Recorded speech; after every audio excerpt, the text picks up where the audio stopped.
Assalamualaikum warahmatullahi wabarakatuh. Alhamdulillah, wassalatu wassalamu ala rasulillah. Segala puji dan puja kehadirat Allah subhanahu wa ta'ala. Juga salawat dan taslim kepada Nabi besar Muhammad sallallahu alaihi wa ala alihi wa sahbihi wasallam. Saudaraku Siman, melanjutkan seperti biasa di Kamis siang bedah buku kita Wanita Muslimah Inilah Surgamu yang ditulis oleh Syekh Abdullah bin Jarullah Alu Jarullah. Dan kita masih di bab yang sama karena sedikit panjang bahasanya, yaitu kebijakan Islam dalam masalah poligami.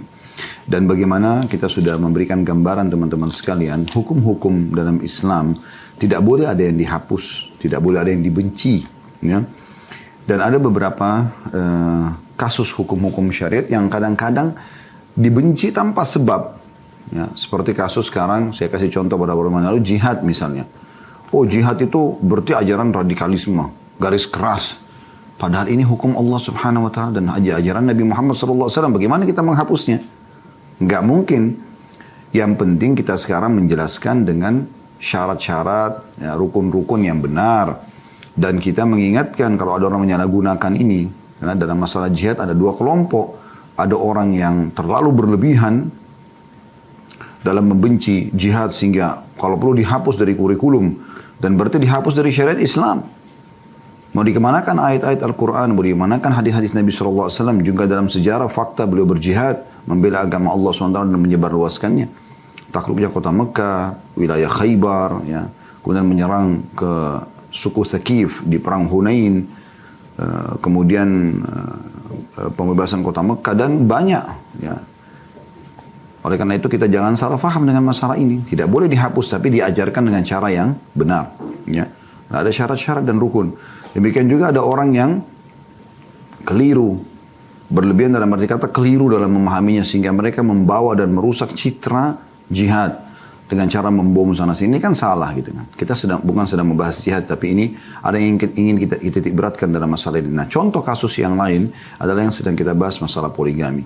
Jadi mirip dengan jihad tadi. Ada orang yang terlalu berlebihan sampai hanya membenci poligami, kalau perlu dihapus dari peraturan pemerintah, dari kehidupan tatanan masyarakat, lalu digerakkanlah wanita-wanita yang kurang imannya kepada Allah Subhanahu wa ta'ala, kemudian mereka membenci tanpa dasar sama sekali.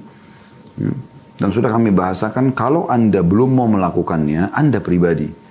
Tapi ada muslimah yang lain, ada mukminah yang lain yang siap melakukannya. Dan mereka bahagia saja dalam melaksanakannya. Maka tidak boleh Anda pukul rata. Kan? Membenci. Karena membenci syariat Allah SWT bisa membawa sampai tingkat kekufuran. Ya. Minimal dosa besar. Ada juga orang yang berlebihan dalam arti kata melakukan tanpa ilmu. Mirip jihad tadi. Poligami tapi nggak ada ilmunya. Sholatnya aja masih susah. Ibadahnya kepada Allah Subhanahu wa ta'ala juga masih jauh. Lalu yang dikumandangkan di lisannya poligami. Sehingga punya istri simpanan. Ya. Yang penting saya tidak zina. Ini kan juga merusak citra. Karena bukan begitu yang diajarkan dalam syariat Islam. Poligami transparan, terbuka. Bukan disembunyi-sembunyikan. Sehingga memang terlihatlah di situ keadilan Islam. Bagaimana sosok laki-laki memimpin 2 sampai 3 bahkan 4 wanita. 4 rumah tangga. Dan akhirnya tidak tertinggal lagi insya Allah dengan izin Allah SWT dengan poligami. Janda-janda yang belum menikah.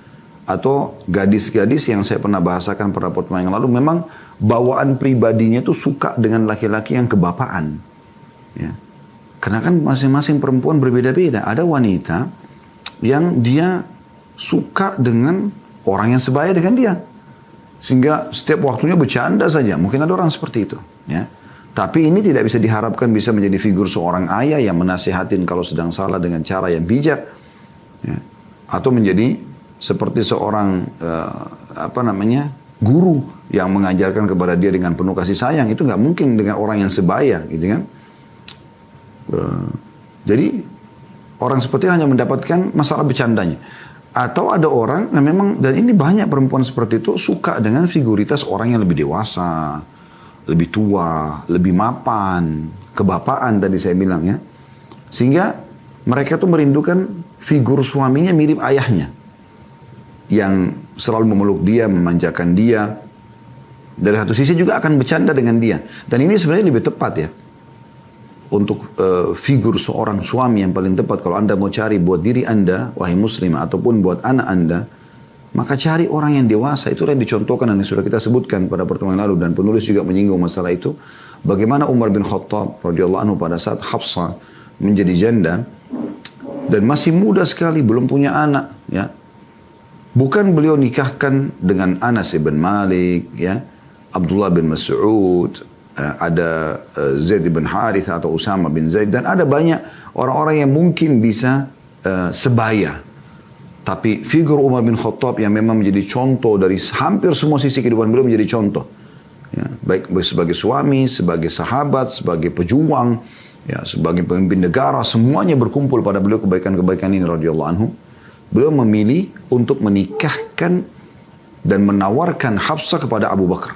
Abu Bakar waktu itu punya istri dan tidak ada masalah dengan istrinya. Bukan karena istrinya mandul, enggak.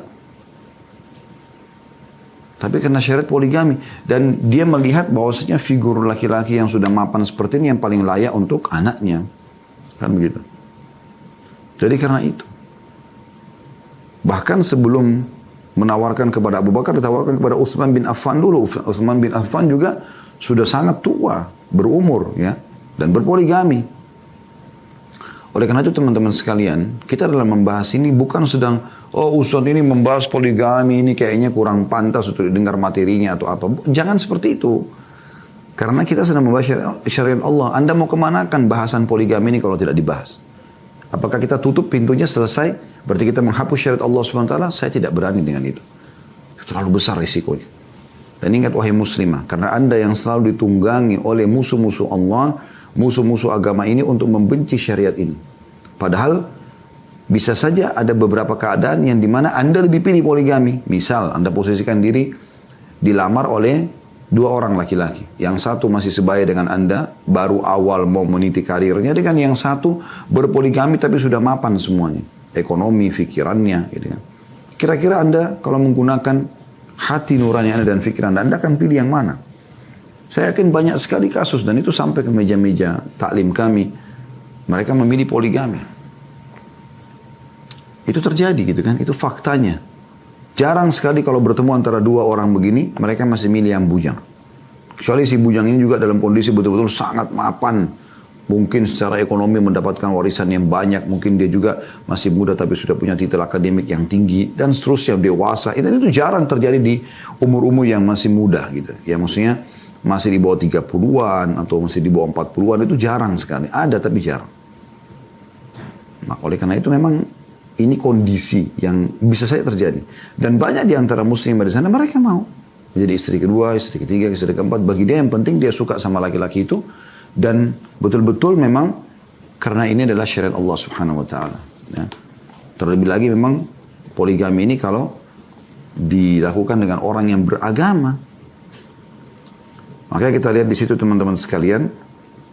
Tentu pada pertemuan lalu kita sudah banyak baca ya tentang kenapa poligami ada dalam syariat Islam ya. Poin-poin yang disampaikan oleh penulis untuk menjelaskan beberapa kasus yang mungkin memang poligami harus hadir di saat itu. Terjadinya peperangan, berkurangnya kaum laki-laki sehingga wanita harus ada yang menaungi. Tidak boleh kita egois sebagai seorang istri lalu kita mengatakan tidak, pokoknya saya sudah jadi istri, kamu nggak boleh poligami. Di luar sana banyak muslimah yang tidak ada yang urus mereka. Butuh seorang suami. Anda akan panen pahala pada saat Anda berbagi. Itu kan salah satu poin yang disebutkan oleh penulis ya, alasan-alasannya gitu. Tapi sebenarnya yang lebih tepat adalah bahwasanya kalau kita belum bisa, kita jangan membenci syariat Allah Subhanahu wa taala, dan juga jangan kita mengharamkan orang lain atau menyalahkan orang lain karena melakukannya. Karena mungkin Anda merasa tidak cocok tapi orang lain cocok. Mungkin Anda tidak cocok tapi anak Anda mungkin cocok. Mungkin Anda tidak cocok tapi saudari kandung Anda cocok. Karena banyak terjadi begitu. Saudarinya yang poligami, kakaknya atau adiknya benci dia. Karena dia ketakutan sendiri dalam dirinya, nanti kalau ini poligami adiknya maka suaminya dia pun akan poligami dan seterusnya. Ini tidak mungkin, tidak semudah itu terjadi gitu. Tidak semudah itu terjadi. Jadi kita tidak ingin teman-teman sekalian bahasanya dihapus atau bahasanya tidak usah disinggung atau ini dan itu, pada syariat Allah SWT. Kita harus mengetahuinya. Ya. Kita akan lanjutkan teman-teman sekalian di halaman 51 ya, yang tersisa dari yang belum kita bahas ya. Setelah penulis menyinggung di halaman 50-nya bahasan terakhir ya, Kalau barometer